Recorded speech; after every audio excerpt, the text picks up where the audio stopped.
Jack Morrison wiped the sweat from his forehead as he stared at his dying cattle. The Arizona sun beat down mercilessly on his small ranch, and the dried-up creek bed mocked him with its emptiness. 3 years without proper rain had turned his dream into a nightmare. He walked slowly toward his wooden house, each step heavy with defeat. The paint was peeling, the roof leaked, and inside everything reminded him of better days. His wife Claire had left 6 months ago, taking their savings and running off with Robert Sterling, the town banker. She had left a note saying she couldn't watch him fail anymore. Maybe she was right, Jack muttered to himself, kicking at a dried tumbleweed. His neighbors had already sold their land to big cattle companies or moved back east. Jack was stubborn, though. This land meant everything to him. His father had died fighting for it during the Apache Wars, and his mother had worked herself to death trying to make it profitable. Now at 34, Jack was about to lose it all. The bills were piling up on his kitchen table. Money owed to the feed store, the bank, and various suppliers who had trusted him when times were good. He counted his remaining money for the 10th time that morning. $17.30. That was all he had left in the world. His horse, Thunder, was probably worth more than everything else he owned combined. The black stallion had been his companion for 8 years, through good times and bad. Thunder never complained, never judged, and never asked for more than hay and water. "At least you're still with me, boy," Jack said, patting Thunder's neck. The creditors would come soon. Tom Bradley, the local sheriff, had already visited twice to warn him. The bank wanted their money, and if Jack couldn't pay, they would take everything. His cattle, his land, his house, even Thunder if necessary. Jack had been thinking about giving up. Maybe he could sell Thunder, take whatever money he got, and buy a train ticket to California. His brother lived there, working in the gold mines. It wasn't much of a life, but it was better than staying here and watching everything fall apart. But something inside him refused to quit. This was his home. This was where he belonged. His father used to tell him that Morrison men didn't run from fights even when the odds were against them. That morning, Jack decided to make one last effort. He would ride out to the far corners of his property and look for any cattle he might have missed. Maybe he could find a few more steers to sell. It wasn't much of a plan, but it was better than sitting around feeling sorry for himself. He saddled Thunder and loaded his Winchester rifle. The desert could be dangerous, especially for a man riding alone. Bandits sometimes crossed the border from Mexico, and there were still Apache warriors who didn't recognize the peace treaties signed by their chiefs. The sun was already high as Jack rode north toward the rocky hills that marked the edge of his property. The landscape was beautiful in its harsh way. Red rocks jutted up from the desert floor and cacti grew in strange, twisted shapes. In the distance, purple mountains touched the sky, but Jack barely noticed the beauty anymore. All he could see was failure. Every dried-up waterhole reminded him of his mistakes. Every dead tree spoke of dreams that would never come true. He rode for hours without finding a single steer. The heat was becoming unbearable and Thunder was getting tired. Jack was about to turn back when he heard something strange. It was faint at first, almost lost in the wind. But as Thunder climbed higher into the rocky hills, the sound became clearer. It was a voice, weak and desperate, calling for help. Jack stopped Thunder and listened carefully. The voice came again, floating up from somewhere below. It sounded like a woman, and she was in trouble. For a moment, Jack hesitated. He had his own problems to worry about. Getting involved with someone else's troubles might make things worse. But his father had raised him to help people in need, regardless of the consequences. "Come on, Thunder," he said, guiding his horse toward the sound. The voice led them to a narrow ravine hidden between two large rocks. Jack dismounted and looked down into the rocky depression. What he saw made his heart race. A young woman lay beside what had once been a small creek. She was Apache. That much was clear from her clothing and long black hair. She looked to be in her early 20s, and she was in bad shape. Her lips were cracked from thirst, and one of her legs was twisted at an odd angle. Jack knew that helping an Apache woman could cause him serious trouble. Relations between the settlers and the Apache people were still tense, even though the major wars had ended. Many white folks wouldn't understand why he had gotten involved. But looking at her lying there helpless and alone, Jack couldn't think about politics or consequences. He could only think about a fellow human being who needed help. He climbed down into the ravine carefully, his boots sliding on the loose rocks. The woman's eyes were closed, but she was still breathing. As he got closer, she opened her eyes and looked at him with a mixture of fear and hope. "Water," she whispered in English, her voice barely audible. Jack quickly unscrewed the cap from his water bottle. He only had a little left, but he didn't hesitate. He lifted her head gently and let her drink. The water seemed to give her strength, and her eyes focused on his face. "Thank you," she said, still speaking softly. Jack examined her injured leg. It was broken, probably from a fall. He looked around and saw the tracks of a horse leading away from the ravine. Her mount had thrown her and left her stranded. "How long have you been here?" he asked. 3 days, she replied, struggling to sit up. 3 days in the desert without water should have killed her. She was tougher than she looked. Jack made a decision that would change both their lives forever. He was going to help her no matter what problems it might cause. He couldn't leave another person to die in the desert, even if saving her meant risking his own future. "I'm going to get you out of here," he told her. As he began planning how to move her safely, Jack had no idea that this moment of compassion would lead to the greatest adventure of his life. The woman lying in the ravine held secrets that could save his ranch and change everything he thought he knew about survival. In the harsh Arizona desert, sometimes the worst day of your life is actually the beginning of something wonderful. For Jack Morrison, this was one of those days. Jack studied the young Apache woman carefully. Her dark eyes showed pain, but also intelligence and strength, even in her weakened state. There was something about her that commanded respect. "What's your name?" he asked gently. "Ayana," she replied, pronouncing it I-A-Na. "It means eternal blossom in my language. I'm Jack Morrison. I have a ranch not far from here." He looked at her broken leg again. "We need to get you to a doctor." Ayana shook her head slowly. "No doctor in your town will treat Apache woman. And my people, they're far away." Jack knew she was right. The nearest doctor was in Prescott, 20 miles south, and Doc Williams had made his feelings about Apache people very clear. He wouldn't cross the street to help one, let alone treat their injuries. "Then I'll have to do what I can," Jack said. He climbed back up to Thunder and retrieved his supplies. He always carried basic medical items when riding alone in the desert. You never knew when you might need them. Back in the ravine, Jack examined Ayana's leg more carefully. The break was clean, which was good news. If he could set it properly and keep it still, it might heal without permanent damage. "This is going to hurt," he warned her. Ayana nodded and bit down on a piece of leather from her clothing. Jack worked as gently as possible, but he could see the pain in her eyes as he straightened her leg and prepared a makeshift splint. He used branches from a nearby mesquite tree and strips of cloth from his own shirt to create a sturdy support for her leg. Ayana didn't cry out, but sweat beaded on her forehead from the effort of staying silent.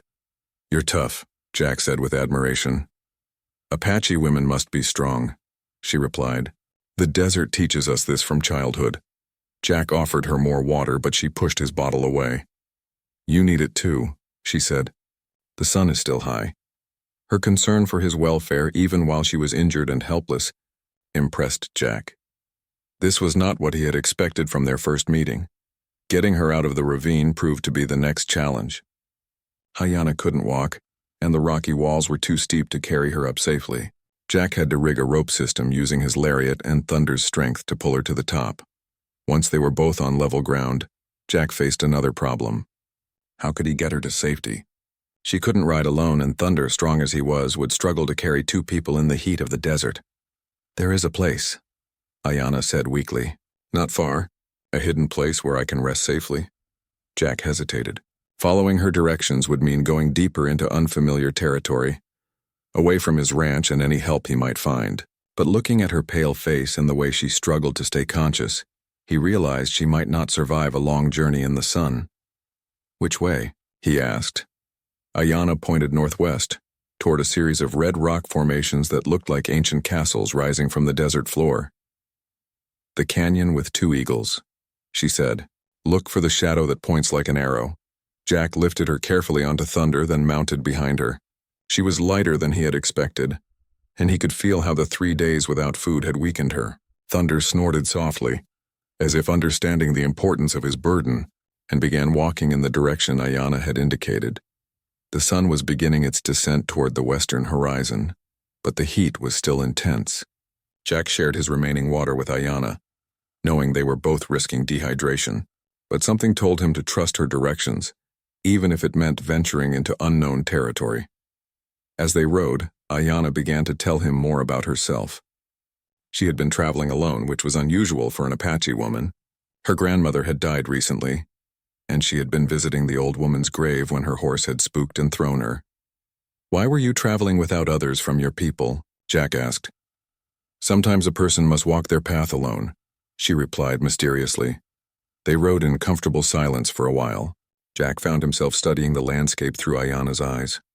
She pointed out signs he would never have noticed: the way certain plants grew near underground water, the meaning of different bird calls, the tracks that told stories of animals and their movements.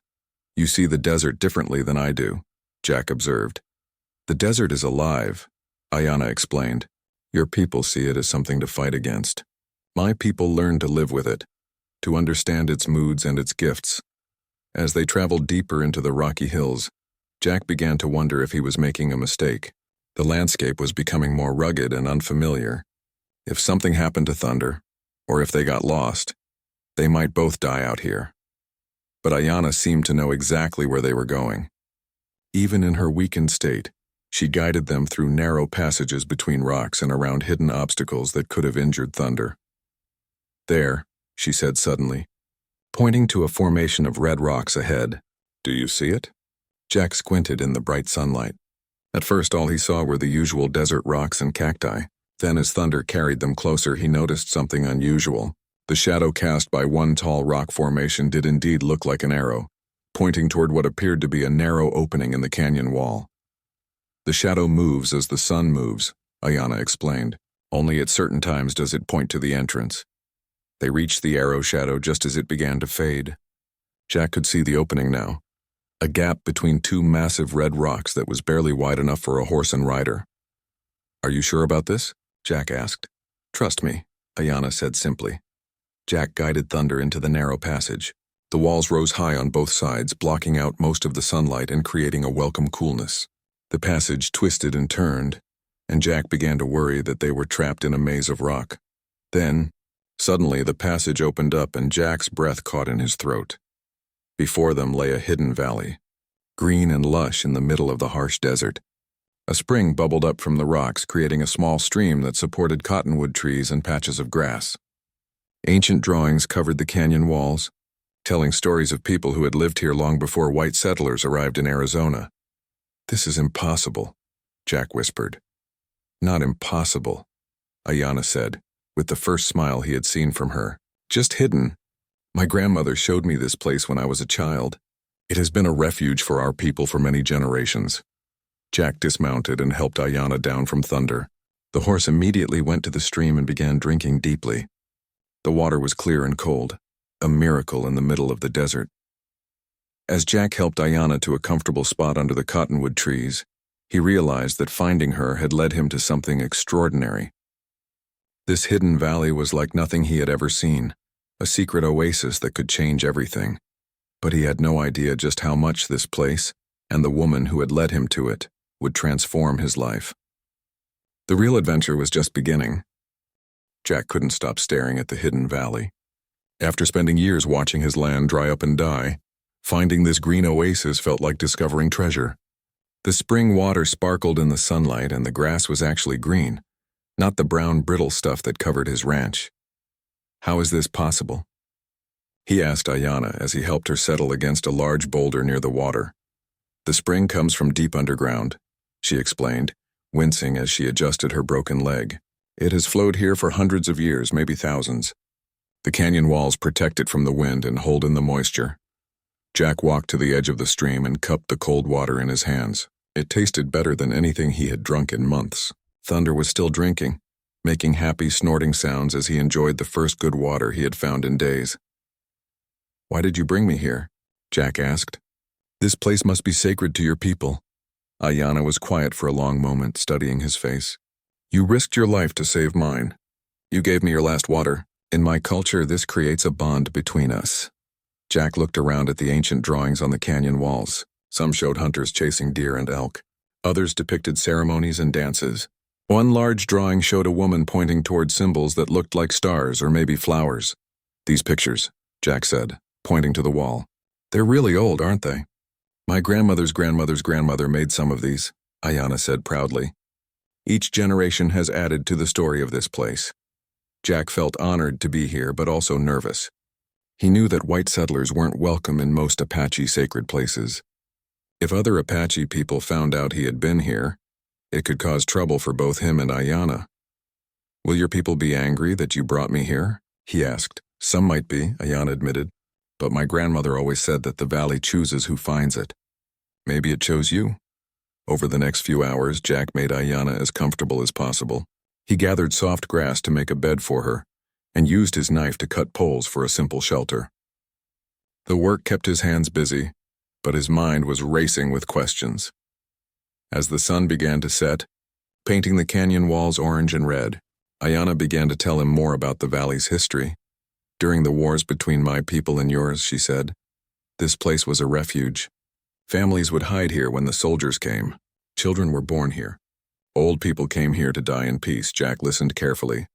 He was learning more about Apache culture in one afternoon than he had learned in all his years living in Arizona. My grandmother was the keeper of this place, Ayanna continued. She knew all its secrets, all its stories. Before she died, she passed that knowledge to me. What kind of secrets? Jack asked, genuinely curious. Ayanna hesitated, then pointed to a section of the rock wall covered with particularly complex drawings. My grandmother was married to a Mexican trader named Diego Morales. This was before the wars, when there was more peace between all peoples. Jack studied the drawings she was pointing to. Among the traditional Apache symbols, he could see different markings that looked almost like a map. Diego was a good man, Ayanna said. He traded fairly with the Apache, the Mexicans, and even some white settlers. He learned our language and our ways. My grandmother loved him very much. What happened to him? Jack asked. The war started. Diego knew he would have to choose sides, and any choice would make him enemies. So he made a different choice. Ayanna's voice became very quiet. He gathered all his silver and valuable things and brought them here to hide them. He said if anything happened to him, the silver should help my grandmother survive the hard times that were coming. Jack felt his heart start beating faster. Silver? Coins, jewelry, ingots, everything he had earned in 20 years of trading. Ayanna pointed to the symbols on the wall. He made these markings to show where he buried it. Then he left to try to make peace between the different groups. He never came back. Jack stared at the symbols with new interest. If there really was buried silver in this valley, it could be the answer to all his problems. He could pay off his debts, save his ranch, maybe even expand it. But as he looked at Ayanna, lying injured and trusting him with her family's greatest secrets, Jack felt ashamed of his thoughts. She wasn't telling him this story to tempt him with treasure. She was sharing her family's history because she trusted him. What happened to your grandmother after that? He asked. She waited for Diego for 2 years. When she finally accepted that he was dead, she tried to find the silver using his markings, but she could only read some of the symbols. Diego had mixed Apache signs with Mexican and Spanish marks. She found pieces of it over the years, enough to help our people during the worst times, but she always believed there was more. Jack looked at the wall again. Some of the symbols did look familiar. He had seen similar markings on old Spanish maps and documents. If Ayanna could read the Apache symbols and he could figure out the Spanish ones, maybe together they could solve the puzzle. Did your grandmother ever tell you what she thought the symbols meant? Jack asked carefully. She taught me everything she knew, Ayanna replied. The Apache signs talk about water, directions, distances. The other marks, those were always a mystery. Jack made a decision. Ayanna, I need to tell you something. My ranch is failing. I owe money to a lot of people, and if I can't pay them soon, I'll lose everything my family worked for. Ayanna nodded. I guessed as much. You have the look of a man carrying heavy burdens. If Diego's silver is really here and if we could find it, well, it might save my ranch. But I want you to know that I didn't help you because of any treasure. I helped you because it was the right thing to do. I know, Ayanna said simply. That is why I told you the story. They sat in comfortable silence as the stars began to appear in the clear desert sky.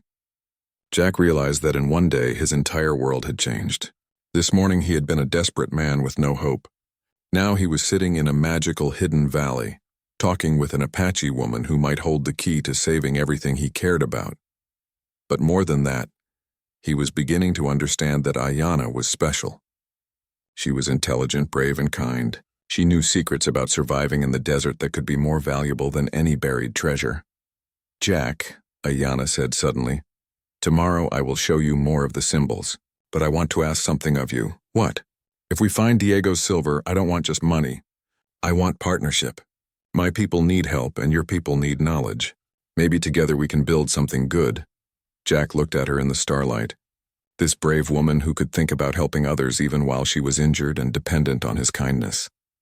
"Partners," he agreed, reaching out to shake her hand. As they shook hands beside the ancient spring, neither of them could have imagined how much that simple agreement would change both their lives and the lives of everyone around them. The Hidden Valley had indeed chosen them both, but for reasons more important than either of them yet understood. The next morning, Jack woke to the sound of birds singing. For a moment, he forgot where he was. Then he saw the green grass and flowing water, and remembered the incredible events of the previous day. Ayanna was already awake, sitting by the stream and washing her face in the cool water. Her leg was still splinted, but she looked much stronger after a night of rest and access to clean water. "Good morning," Jack said, stretching the stiffness from his back. Sleeping on the ground wasn't as comfortable as it used to be. "The valley is most beautiful in the morning," Ayanna replied. "Listen to how many different birds live here." Jack listened and was amazed. He could hear at least 6 different bird calls echoing off the canyon walls. On his ranch, he was lucky to hear 1 or 2 birds in an entire day. "How many animals live in this valley?" he asked. "Deer come here to drink. Rabbits live in the brush. I have seen mountain lions, but they do not hunt here. This is a peaceful place," Ayanna smiled. "Even the animals seem to understand that this valley is special." Jack began to understand that this hidden place was more than just a source of water. It was an entire ecosystem, a pocket of life in the middle of the harsh desert. After they shared some of Jack's dried beef for breakfast, Ayanna asked him to help her move closer to the wall with the symbols. "Now I will show you what my grandmother taught me," she said. She pointed to a series of Apache symbols carved into the rock. "This mark means water. This one means distance, about how far a man can walk in half a day. This symbol means direction, toward the rising sun." Jack studied the markings carefully. Mixed in with the Apache symbols were other marks that looked different, more geometric and precise. "These Spanish symbols," Jack said, pointing to the different markings. "I've seen similar ones on old maps. This one usually means buried or hidden. This cross-like symbol often marks a specific location." Ayanna looked at him with new respect. "You can read the Mexican marks?" "Some of them. I had to learn about Spanish land grants when I bought my ranch. The previous owner left some old documents." Jack traced one of the symbols with his finger. "This number here, I think it's 30, and this symbol usually means steps or paces." Working together, they began to piece together what the combined symbols might mean. It seemed like Diego had created a treasure map using both Apache and Spanish symbols, maybe hoping that someone from either culture could eventually figure it out. "My grandmother always said the silver was buried in 3 different places," Ayanna explained. She thought Diego split it up so that if someone found one hiding place, they wouldn't get everything. Jack felt excitement building in his chest, but he forced himself to stay calm. "Did she ever find any of the hiding places?" "2 of them. Small amounts that helped during the hardest winters. But she always believed the largest cache was still hidden somewhere in the valley." They spent the morning studying the symbols and exploring the valley. Jack was amazed at how much life existed in this hidden place. There were fruit trees, wild apples, and mesquite pods that Ayanna showed him were good to eat. There were herbs that could be used for medicine, and plants that could be woven into baskets or rope. "Ayanna," Jack said as they rested in the shade of a cottonwood tree, "you know more about surviving in this desert than anyone I've ever met." "Apache women learn these things from childhood," she replied modestly. "No, it's more than that. You see things differently. You understand how everything connects. The water, the plants, the animals." Jack paused, trying to find the right words. "What if we use this knowledge to save my ranch?" Ayanna looked at him curiously. "What do you mean?" "My ranch is failing because I've been trying to fight the desert instead of working with it. I've been trying to raise cattle the same way my father did back in Texas, where there's plenty of rain and grass." Jack's voice grew more excited as he spoke. "But what if we did things differently?" "Tell me your idea," Ayanna said. "What if we used Apache methods for finding and conserving water, What if we raised animals that are better suited to the desert? What if we grew crops that actually belong here? Jack stood up and began pacing. You could teach me everything your people know about desert survival. And I could handle the business side. Selling to the mining camps, dealing with the banks, managing the workers. Ayana was quiet for a long moment, thinking, this would be very difficult. Your people and my people. There is still much distrust between us, I know. But think about it. We'd be proving that cooperation works better than conflict. We'd be showing everyone that Apache knowledge and settler determination can create something better than either could create alone. And if we find Diego's silver, Ayana asked, then we'd have the money to make it work. We could buy more land, drill wells, hire good workers. Jack sat back down beside her. But even without the silver, I think this partnership could work. You have knowledge that's worth more than money. Ayana stared out at the peaceful valley, watching a deer drink from the stream. My grandmother always said that Diego's greatest treasure wasn't his silver. It was his ability to bring different peoples together in friendship. So what do you think? Jack asked. Are you willing to take a chance on a broke cowboy with big dreams? Ayana turned to face him, and Jack could see both excitement and worry in her dark eyes. There will be many people who oppose us. Apache warriors who think I am betraying our ways. White settlers who don't trust Apache people. Government officials who want to keep us all separated. I know, Jack admitted. But if we succeed, we could change how people think about each other. We could prove that working together is better than fighting. And if we fail, Jack grinned. Well, I'm already about to lose everything. At least this way I'll fail while trying something worthwhile. Ayana laughed, the first time Jack had heard her laugh. The sound echoed beautifully off the canyon walls. All right, Jack Morrison, I will be your partner. We will find Diego's silver, and we will build something new together. They shook hands again, and Jack felt like his life was finally moving in the right direction. He had no idea how many challenges lay ahead, or how many people would try to stop them. He just knew that for the first time in years he felt hopeful. There's one more thing, Ayana said as they prepared to study the symbols again. If we're going to be partners, you need to understand something about me. What's that? I didn't come to this valley by accident, and my horse didn't just throw me for no reason. Ayana's voice became serious. I was being followed by people who didn't want me to reach this place. People who know about Diego's silver and want it for themselves. Jack felt a chill run down his spine. What people? That, Ayana said, pointing to fresh horse tracks at the valley entrance, is what we need to find out. We're not the only ones interested in this hidden treasure. Jack realized that their partnership was going to be more dangerous than he had imagined. But looking at Ayana's determined face, he knew there was no turning back. They were in this together now, for better or worse. Jack studied the fresh horse tracks with growing concern. 3 different horses had been near the valley entrance, and the tracks were no more than a day old. Who else knows about this place? He asked Ayana. Very few people. My cousin Nalnish knows I was coming here, but he would not bring strangers. Ayana's face was troubled. Unless what? Unless he thinks I am in danger and came looking for me with help. Ayana struggled to stand, using Jack's arm for support. We should leave the valley. If Nalnish finds you here with me, he might not listen to explanations first. Jack helped her toward Thunder, but his mind was racing. Leaving now would mean giving up their chance to find the treasure and save his ranch. But staying could mean trouble with Ayana's people, and he was already walking a dangerous line.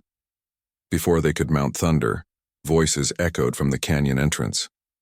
Men were speaking in Apache, and their voices sounded angry. Too late, Ayana whispered. They're here.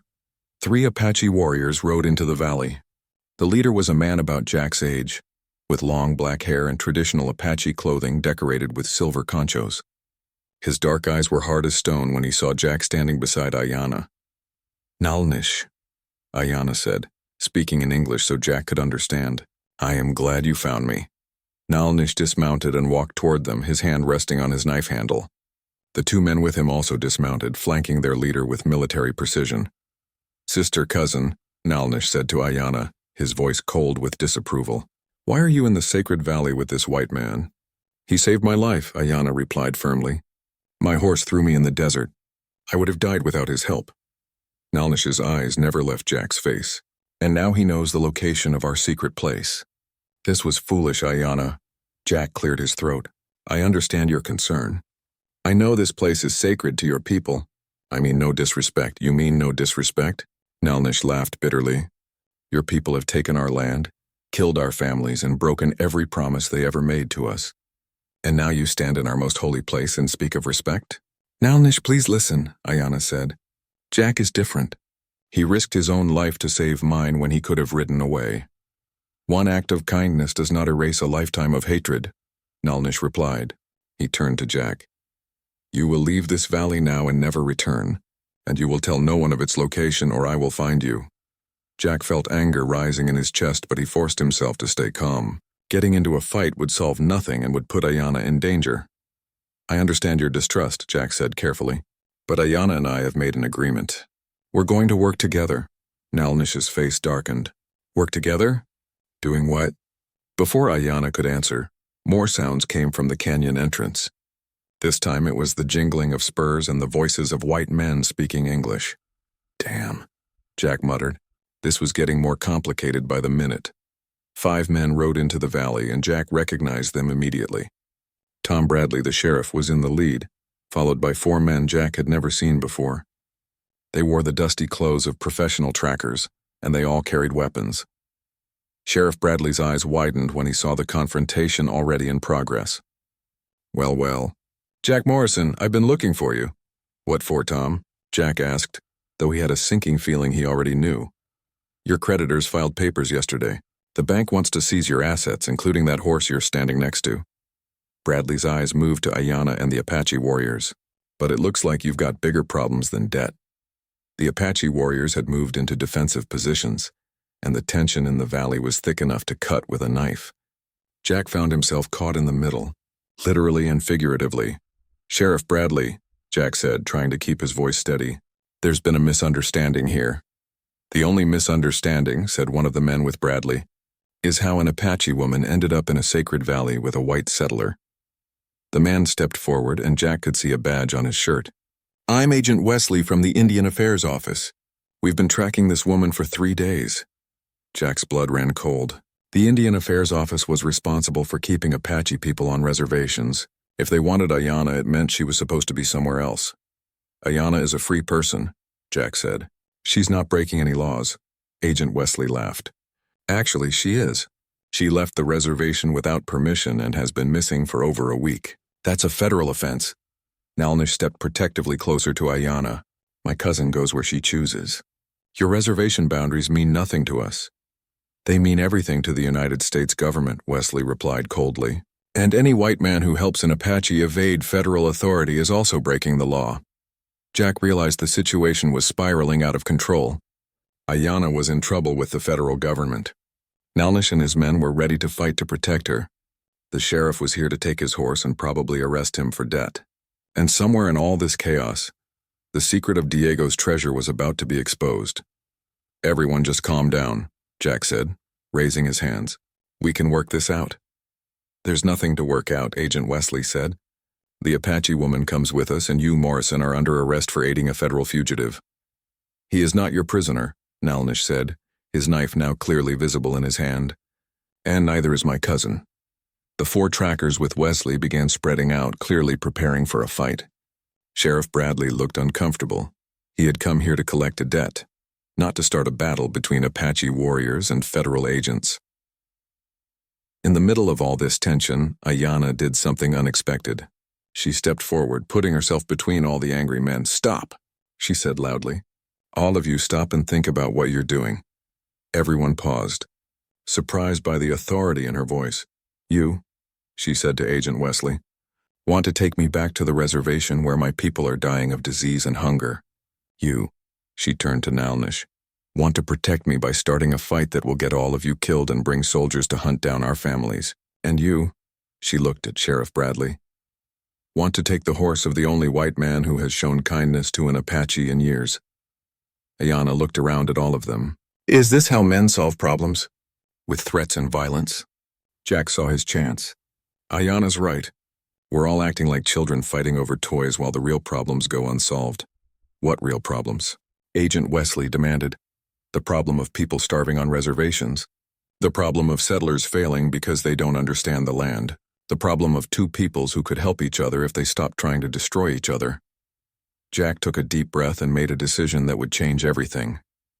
I want to make a proposal, he said. Give me and Ayanna 30 days to prove that cooperation works better than conflict. Let us show you that Apache knowledge and settler resources can create something better than what either group has now. That's impossible, Agent Wesley said. Is it? Jack looked at each man in turn. Sheriff Bradley, what if I could pay my debts in 30 days and prove my ranch can be profitable? Agent Wesley, what if we could show that Apache people can contribute to the territory's success without being locked on reservations? Nalnish, what if your cousin could help her people by working with a white settler who respects Apache culture? The valley fell silent except for the sound of the spring flowing over the rocks. Jack could see each man considering his words. Finally, Sheriff Bradley spoke. Jack, even if I wanted to give you 30 days, the bank won't wait. They want their money now. Then give me a chance to find it, Jack said. 30 days to make my ranch profitable enough to pay everyone what I owe. Agent Wesley shook his head. And I'm supposed to just ignore federal law? You're supposed to consider that maybe there's a better way to handle Apache relations than forcing proud people to live in poverty. Jack looked at Nalnish. What do you say? Will you give your cousin a chance to help both our peoples?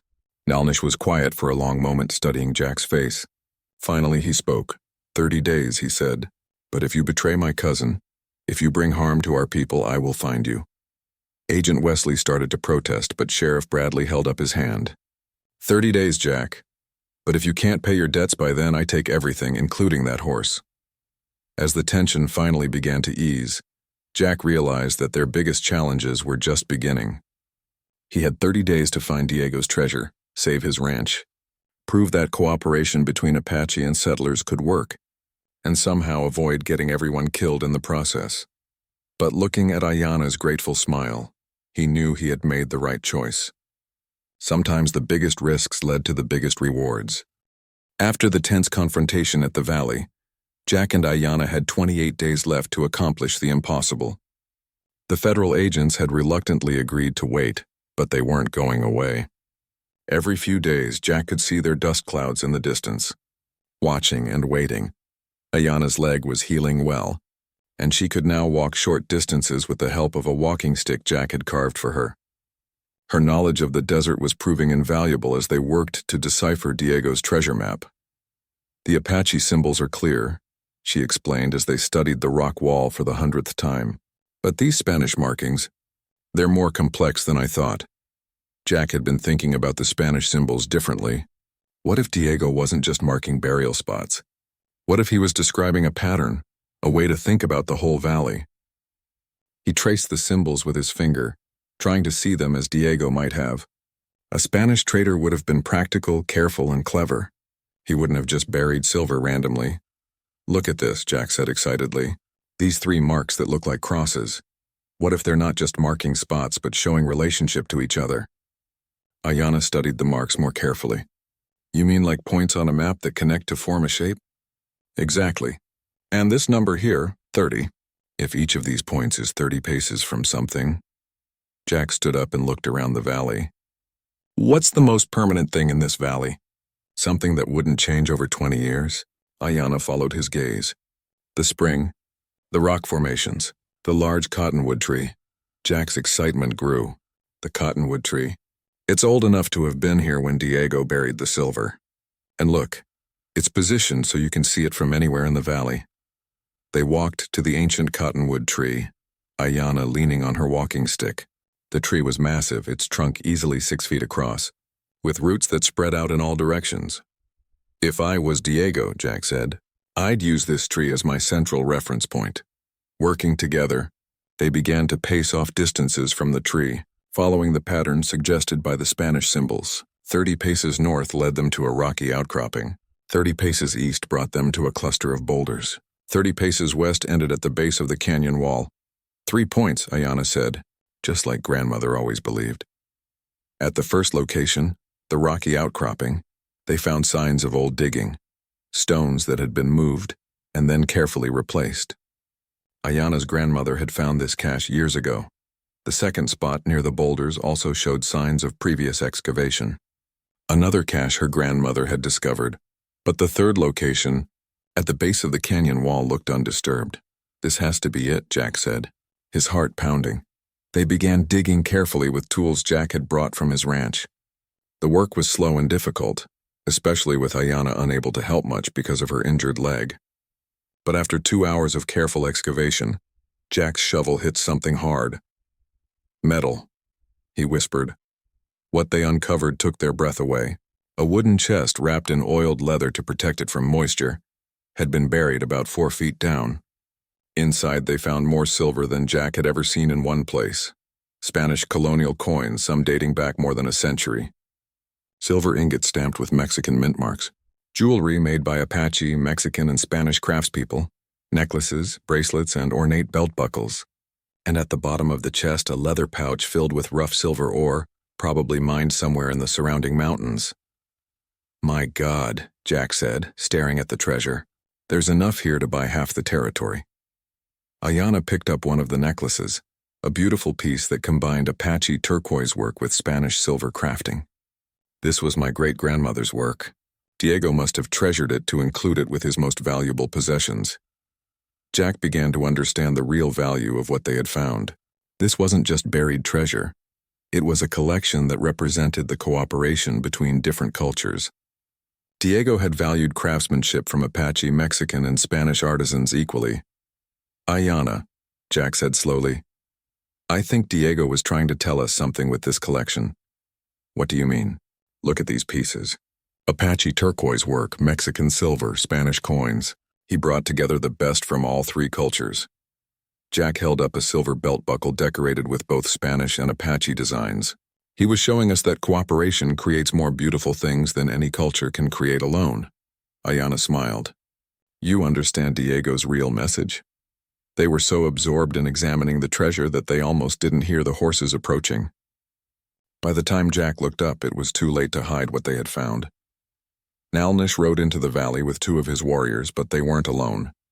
Behind them came Agent Wesley and 3 of his men, and behind them Sheriff Bradley with 2 deputies.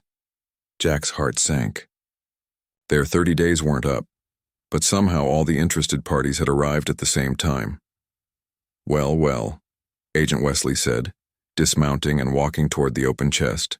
"Looks like our missing Apache woman has been busy." Nalnish's face was grim as he looked at the treasure. "So this is why you wanted to stay in the sacred valley, cousin. For white man's silver." "It's not white man's silver," Ayanna said firmly. "It belonged to Diego Morales, my grandmother's husband. It was hidden here to help our people survive the wars." Sheriff Bradley whistled low as he examined the contents of the chest. "Jack, there's enough here to pay your debts 10 times over." But Agent Wesley had a different concern. This silver was found on federal land, using information obtained from an Apache woman who was illegally off the reservation. "I'm afraid it belongs to the United States government." Jack felt his dreams crumbling. They had found the treasure, but now everyone wanted a piece of it. "That's not true," he said desperately. "This land belongs to me. I have the deed." "Your deed covers the area around your ranch house," Wesley replied. "This valley is outside your property line. It's unclaimed federal territory." Nalnish stepped forward. "This valley has belonged to the Apache people for hundreds of generations. Your government has no claim here." "The Apache surrendered all land claims when they agreed to reservation boundaries," Wesley said coldly. Jack saw their partnership, their dreams, and their treasure all slipping away. But then he remembered something. The old Spanish land grant documents that had come with his ranch. "Wait," he said. "Agent Wesley, you said this is unclaimed federal land?" "That's right," Jack smiled. "Actually, it's not. This valley is part of an old Spanish land grant that was never properly transferred to the United States. According to territorial law, I can claim it by right of discovery and occupation." Wesley's face reddened. "That's impossible." "No, it's not. I've been studying territorial law because of my ranch problems. Spanish land grants that weren't properly documented in the transfer to the United States can be claimed by citizens who discover and improve them." Sheriff Bradley nodded slowly. "Jack's right about that law. It's rarely used, but it exists. And even if the land claim doesn't hold up," Jack continued, "the treasure belongs to Ayanna by right of inheritance. Diego was her great-grandfather by marriage, and he specifically hid this silver for her family's use." Agent Wesley looked around at the faces surrounding him and realized he was outnumbered in more ways than one. "This isn't over," he said. "I'll be back with lawyers and federal marshals. You do that, Jack replied. But for now, Ayanna and I have work to do. As the federal agents rode away, Nalnish approached Jack and Ayanna. His expression was thoughtful rather than angry. You could have claimed all the silver for yourself, he said to Jack. Why didn't you? Because Ayanna and I are partners. This treasure belongs to both of us and we're going to use it to help both our peoples. Nalnish studied Jack's face for a long moment. Then, surprising everyone, he smiled. Maybe there is hope for cooperation between our peoples after all. As they carefully repacked the treasure, Jack realized that finding Diego's silver was just the beginning. Now they had to figure out how to use it to build the future they had dreamed of, assuming they could survive the battles that were coming.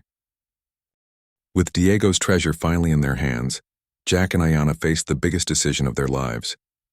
They had enough silver to solve both their problems. Jack could pay his debts and leave Arizona a rich man, while Ayanna could use her share to help her people wherever they chose to go. But as they sat beside the ancient cottonwood tree, counting Spanish coins by lamplight, Jack realized that running away wasn't what he wanted anymore. We could disappear, he said quietly. Take the silver and start over somewhere else. California, maybe, or Oregon Territory. Ayanna looked at him carefully. Is that what you want? Jack was quiet for a long moment, thinking about everything that had happened. 3 weeks ago, he had been a desperate man ready to abandon his dreams. Now he had more money than he had ever imagined, and a partnership that had already shown him new ways to think about the land and its possibilities. No, he said finally. This is my home. My parents died for this land, and I'm not going to run away from the first real chance I've had to make their dreams come true. Even if it means more trouble with Agent Wesley and the federal government. Especially because of that, Jack replied. If we run away, nothing changes. The Apache people stay trapped on reservations. White settlers keep failing because they don't understand the desert, and everyone stays suspicious of everyone else. Ayanna nodded slowly. And if we stay and try to build something new, then maybe we prove that cooperation works better than conflict. Maybe we show both our peoples that there's a better way to live in this territory. Jack stood up and began pacing around the campfire. His mind was racing with possibilities. Ayanna, what if we use this silver not just to save my ranch, but to expand it into something completely different? What if we created the first integrated ranch in Arizona Territory? What do you mean by integrated? I mean a ranch that employs Apache, Mexican, and Anglo workers side by side. A ranch that uses traditional Apache knowledge about water and plants, combined with modern ranching techniques. A place where different cultures work together instead of against each other. Ayanna's eyes brightened with interest. It would be dangerous. Many people would oppose us, I know.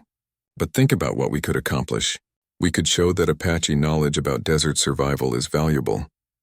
We could prove that cooperation creates more prosperity than conflict. We could be an example for the whole territory. Jack sat back down beside her.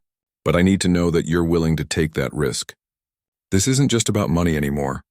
It's about changing how people think about each other. Ayanna stared into the fire, weighing their options. Jack knew she was thinking about her people on the reservation, struggling to survive on government handouts and poor land. She was also thinking about her cousin Nalnish and the other Apache who still believed that fighting was the only way to preserve their culture. Jack, she said finally, if we do this, it won't just be a ranch. It will be a symbol. Every success we have will give hope to people who believe cooperation is possible. Every failure will be used by people who want to keep us all separated and suspicious. I understand. That's a lot of pressure, it is. But maybe that's what this territory needs. Someone willing to take that pressure and prove that a better way is possible. Jack felt his heart racing with excitement and fear. So you're willing to try?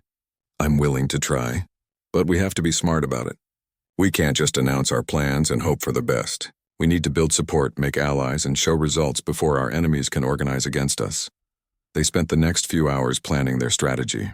First, Jack would use part of the silver to pay off his immediate debts, securing his legal right to the ranch. Then they would quietly begin implementing Apache water management techniques and hiring workers from different cultures. We'll need Nalnish's support, Ayanna said. If he opposes us, other Apache won't trust our intentions. What about Agent Wesley and the federal government? Wesley will try to stop us, but he'll have to be careful. If we're successful and peaceful, he'll have trouble justifying harsh action against us. As dawn approached, they made their final decision. They would stay and fight for their vision of a better Arizona territory. But first, Jack had something important to ask. "Ayanna," he said, suddenly nervous. "These past few weeks working with you, learning from you, I've come to realize something." "What?" "I don't just want you as a business partner. I want you as a life partner." Jack took a deep breath. "I know we come from different worlds, and I know a marriage between us would cause even more controversy, but—" "Yes," Ayanna said simply. Jack blinked in surprise. "Yes? Yes, I will marry you. I have been thinking the same thing," Ayanna smiled. "When I was injured in the desert, I thought I was going to die alone. Then you saved me, not because you had to, but because you chose to. When you brought me to this sacred valley, you showed respect for my culture when you could have taken advantage. When we found the treasure, you honored your promise to share it equally." She reached out and took his hand. "You have shown me that it's possible for people from different worlds to build something beautiful together. I want to build that life with you." Jack felt happiness flooding through him. "It won't be easy. People from both our cultures will have opinions about our marriage." "Let them have opinions," Ayanna said firmly. "We'll show them by our actions that love and respect are stronger than prejudice and fear." As the sun rose over the hidden valley, Jack and Ayanna began planning not just a business partnership, but a life together. They would face opposition from federal agents, angry settlers, suspicious Apache, and territorial officials who preferred to keep different groups separated. But they had something powerful on their side. Diego's silver, Apache wisdom, settler determination, and most importantly, a shared vision of what the Arizona territory could become. Their choice was made. They would stay and fight for their dreams, together. As they packed up their camp to return to Jack's ranch and begin their new life, neither of them could have imagined just how much their decision would change not only their own lives, but the lives of everyone around them. The real test of their partnership was about to begin. They had chosen to stay and fight for their vision of cooperation and mutual respect. Now they had to prove that their choice was the right one. The future of Arizona territory might well depend on whether a broke cowboy and an Apache woman could make their impossible dream come true. 5 years later, Jack Morrison stood on the porch of his expanded ranch house watching the sun set over the most successful cattle operation in Arizona territory. What he saw would have been impossible to imagine during those desperate days when he was down to his last $17. In the main corral, Apache, Mexican, and Anglo cowboys worked side by side, preparing for the next day's cattle drive. Near the new barn, Ayanna was teaching a group of settler women how to identify desert plants that could be used for medicine and food.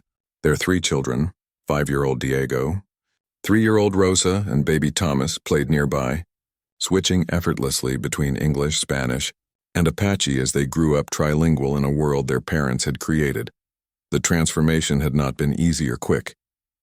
When Jack and Ayanna first returned from the Hidden Valley in 1889, they faced immediate challenges.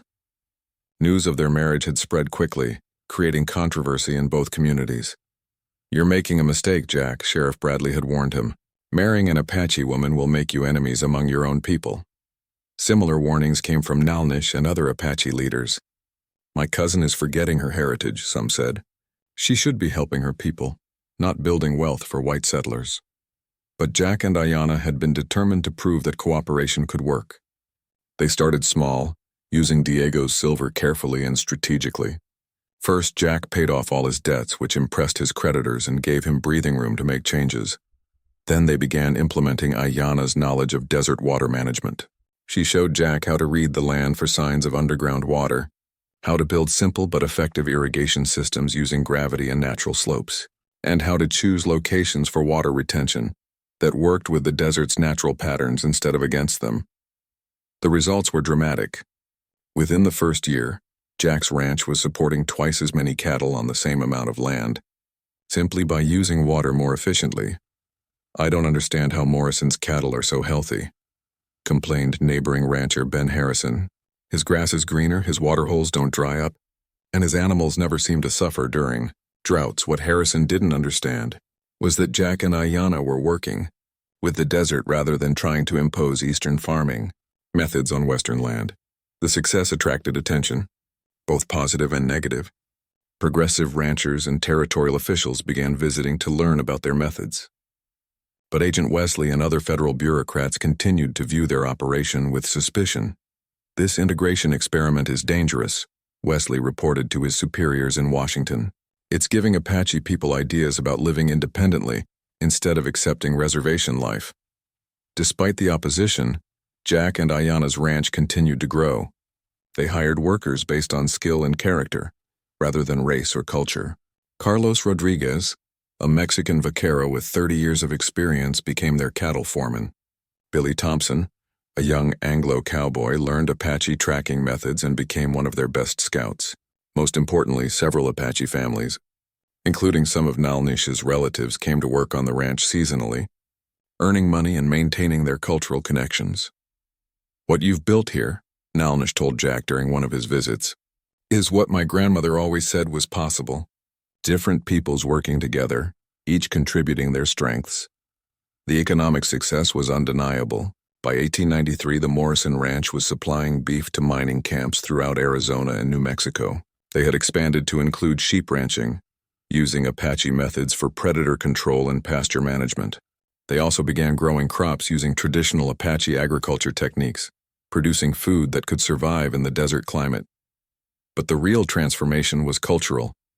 The ranch became a meeting place where people from different backgrounds learned from each other. Apache children learned to read and write English while keeping their own language and traditions. Mexican vaqueros taught rope-making techniques to Anglo cowboys. Anglo settlers learned desert survival skills from Apache families. "You've created something unique here," said Dr. William Hayes, a territorial official who visited in 1894. "This might be the model for how different groups can cooperate throughout the American West." Jack and Ayana's 3 children became living symbols of this cooperation. Diego, named after the Mexican trader whose treasure had made everything possible, was equally comfortable in Apache traditions and Anglo business practices. Rosa spoke 3 languages fluently and could track animals as well as any Apache scout. Baby Thomas was growing up in a world where cooperation was normal, not extraordinary. The success story attracted national attention. Newspaper writers from eastern cities came to document the Arizona experiment. Some were skeptical, looking for signs of trouble or failure. Others were genuinely impressed by what they found. "The Morrison Ranch represents a new model for American expansion," wrote journalist Patricia Williams in 1895. "Instead of displacing indigenous peoples, the Morrisons have shown that prosperity can be built through inclusion and respect for local knowledge." But the real test came in 1895, when a severe drought hit the territory. Many traditional ranches failed as their water sources dried up and their cattle died. The Morrison Ranch, using Apache water conservation methods and drought-resistant plants, not only survived but thrived. How is it possible, wondered Territorial Governor Lewis Hughes, that the Morrison Ranch is expanding while everyone else is struggling? The answer was simple but profound.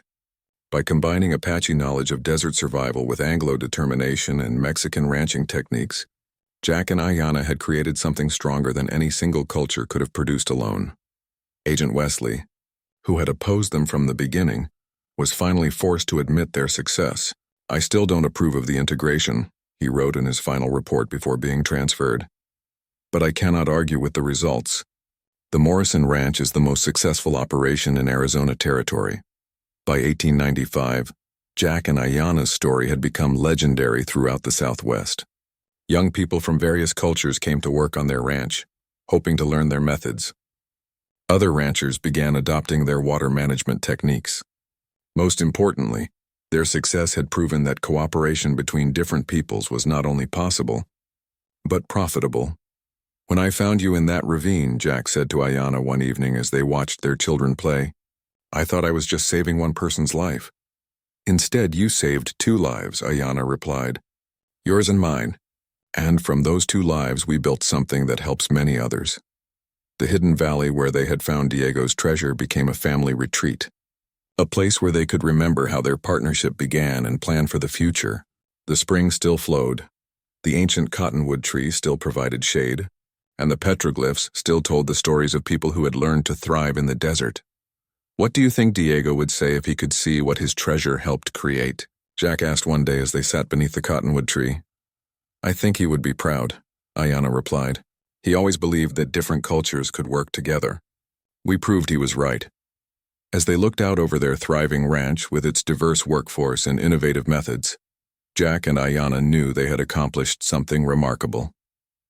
They had taken the worst day of Jack's life when he was broke, desperate, and ready to give up, and transformed it into the beginning of the most successful partnership in Arizona territory.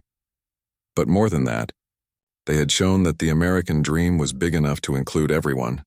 Apache wisdom, Mexican techniques, and Anglo determination had combined to create something better than any one culture could have achieved alone.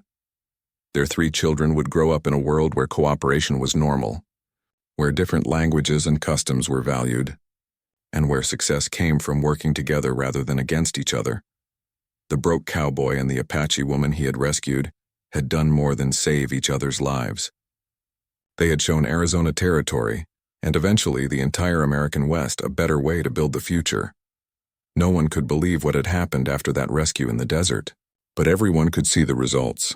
A thriving ranch, a successful marriage, happy children, and a model of cooperation that changed how people thought about the possibilities of the American frontier. Sometimes the most desperate moments lead to the most extraordinary transformations. Jack and Ayanna had proven that hope, courage, and mutual respect could overcome any obstacle, creating something beautiful from what had seemed like complete failure. Their story became proof that the American dream worked best when it included everyone.